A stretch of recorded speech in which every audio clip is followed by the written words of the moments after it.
As we've been reporting this week, U.S. President Joe Biden has given Ukraine the green light to use American-made long-range missiles to hit targets within Russian borders. And the Ukrainian military is wasting no time in deploying them. We're learning more about how these weapons might impact the overall trajectory of the war and how Russia and the rest of the world say they might respond. Tessa Bennett joins us in studio to break this down. Tessa, where do things stand at the moment? Manisa, the effectiveness of Ukraine's quick use of these longer-range missiles to attack Russia is highly debated. Experts remain unsure how long these weapons will hold off Russian troops and how the Kremlin plans to respond to this escalation.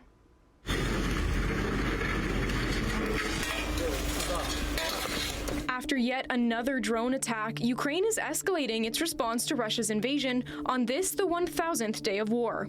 After finally receiving the green light from U.S. President Joe Biden, Ukrainian troops are making quick use of American-made longer-range missiles in Russian territory. The Army tactical missile systems were fired into Russia's Bryansk region, the Russian Defense Ministry confirming this action and claiming it was able to shoot down 5 of the 6 missiles. While use of these weapons might allow Ukraine to gain territory now, some experts believe this won't be enough to hold off Russia long term. There's no single type of weapon that dramatically shifts the balance of power on the battlefield. We've had these types of hopes in the past, and these hopes were not realized in any meaningful way. What that means is our expectations have to be a little bit more dampened. Russian President Vladimir Putin has updated his country's nuclear doctrine since this weapon's approval, saying an aggression from a non-nuclear state with the participation of a nuclear country will be considered a joint attack. So the idea of showcasing that Russia is indeed a nuclear power has been part of Russia's sort of signaling on the international stage, and this is something it continues to do. Nuclear deterrence is a core part of Russia's military doctrine, and this revision broadens the definition of what can be considered a threat to Russia going forward. While the Kremlin has referred to this weapons authorization as reckless, experts like Professor Oral Braun believe Russia's retaliation may not actually be as severe as Putin has threatened. It may suggest that there are ways of really damaging Russia. It also tells us that the reaction on the part of Russia, which in a way is sort of putting a nuclear threat that if challenged and not fulfilled, damages their credibility, also shows some weakness on the part of Russia.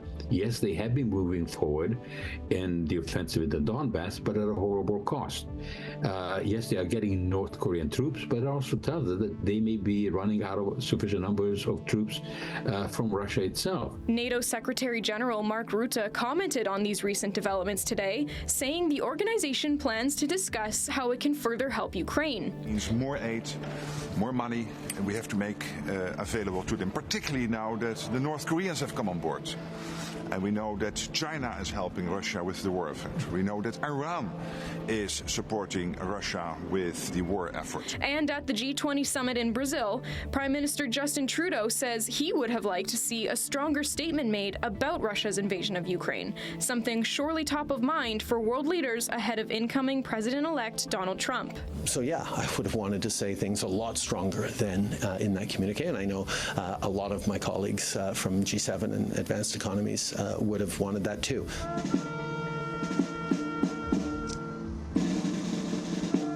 All the while, Kyiv residents lit 1,000 candles at the Motherland Monument today, marking 1,000 days since Russia's full-scale invasion. Thousands of Ukrainian citizens have died and millions are living as refugees abroad as Europe's largest conflict since World War II rages on.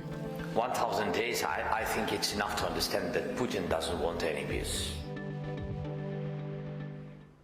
Ukrainian President Volodymyr Zelensky told citizens to remain resilient while speaking in the country's parliament today, also saying he had plans for a serious ramp-up in production of strike weapons.